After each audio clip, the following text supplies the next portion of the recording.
de um governador.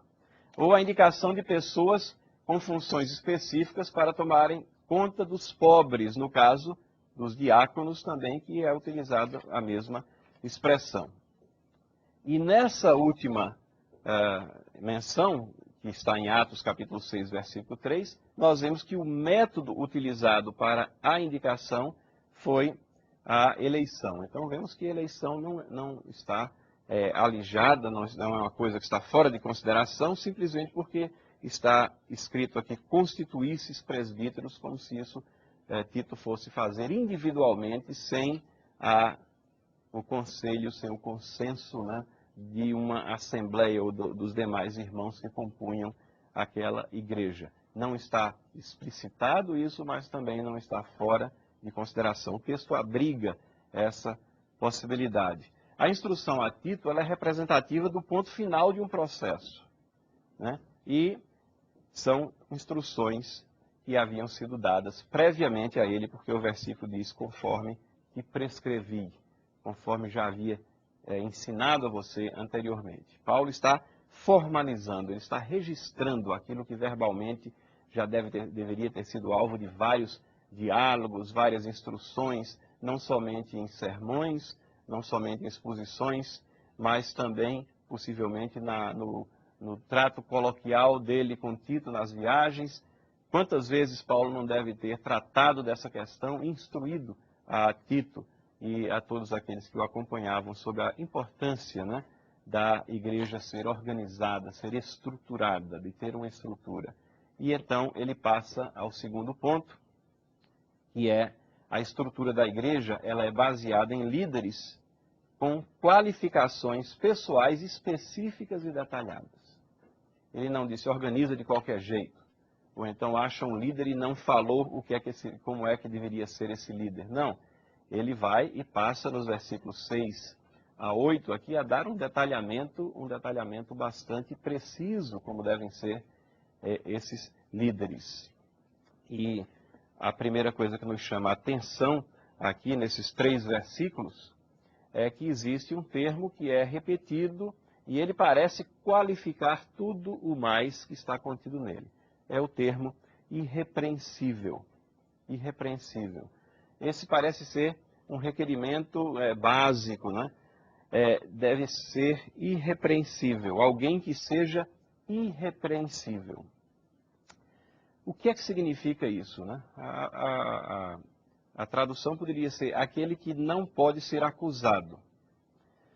Significa uma pessoa cujo caráter e conduta estão acima de acusações morais ou espirituais danosas. A gente lê isso aqui e fica meio confuso às vezes. Será que Paulo está ensinando a ausência de pecado? Certamente que não, né? Ele que se colocou como o maior dos pecadores.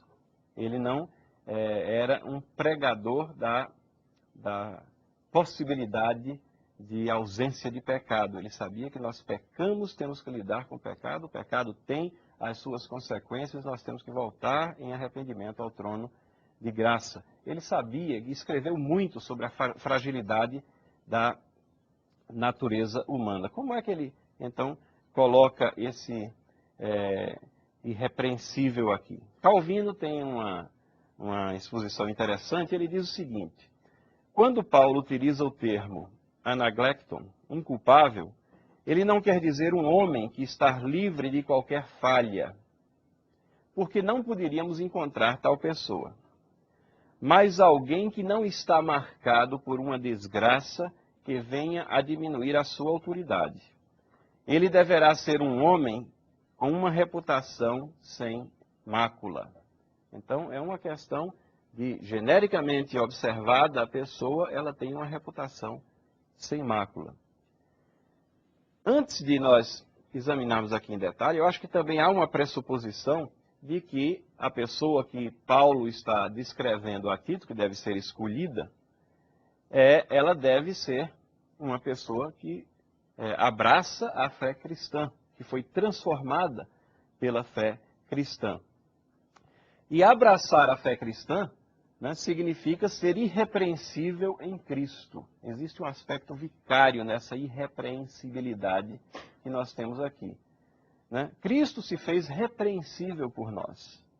Então, se nós temos a Cristo, se Ele é o nosso Salvador, se a sua salvação foi soberanamente aplicada às nossas vidas pelo Espírito Santo de Deus, então nós somos irrepreensíveis nele. Então há, obviamente, a pressuposição da crença, da conversão. E a mera profissão, apesar da profissão ser necessária, mas ela não é suficiente.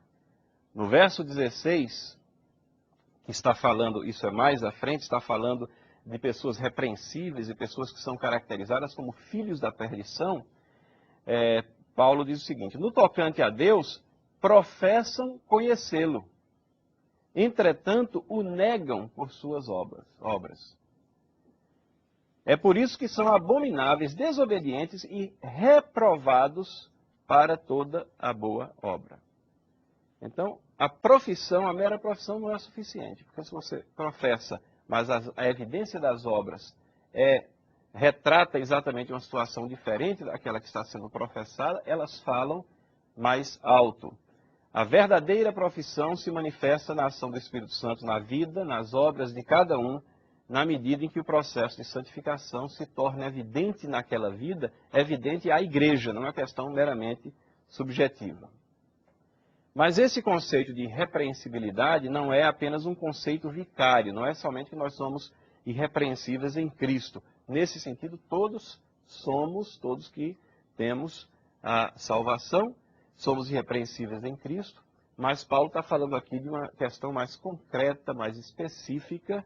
Existe, então, ele está falando de pessoas que serão escolhidas para essas posições de liderança e ele está concretizando isso agora em duas áreas básicas, porque o que se segue aqui a partir desse tratamento de Paulo é ele tratando de áreas, a primeira é no âmbito da vida familiar e a segunda área no âmbito da vida, do relacionamento interpessoal, a vida social.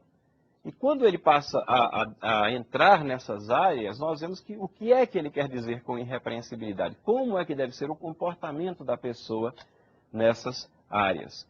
O comportamento nesses setores da nossa vida é que vai caracterizar e evidenciar irrepreensibilidade, uma conduta irrepreensível que vai marcar, então, a pessoa daqueles que vão ser escolhidos para a liderança na igreja. Então, a primeira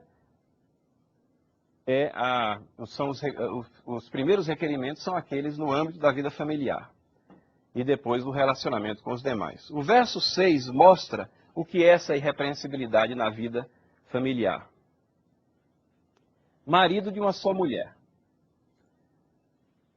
Há uma colocação clara de que isso tem o significado de que sejam fiéis no matrimônio, né?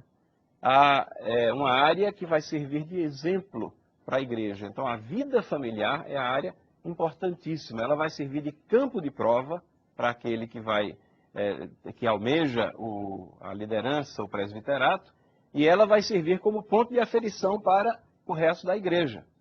Então, marido de uma só mulher é uma qualificação que é semelhante àquela que foi dada a Timóteo, em 1 Timóteo, capítulo 3, versículo 2, para os presbíteros, e no versículo 12, para os diáconos.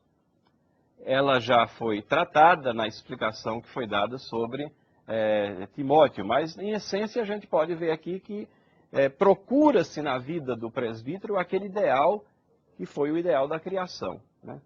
Constituirá uma família, o homem constitui uma família, deixa a sua família e toma para si uma esposa, e essa família, essa unidade, essa célula mãe da sociedade foi criada por Deus, deve ser preservada e deve ser exemplar na vida daquele que está sendo considerado para o ofício de presbítero.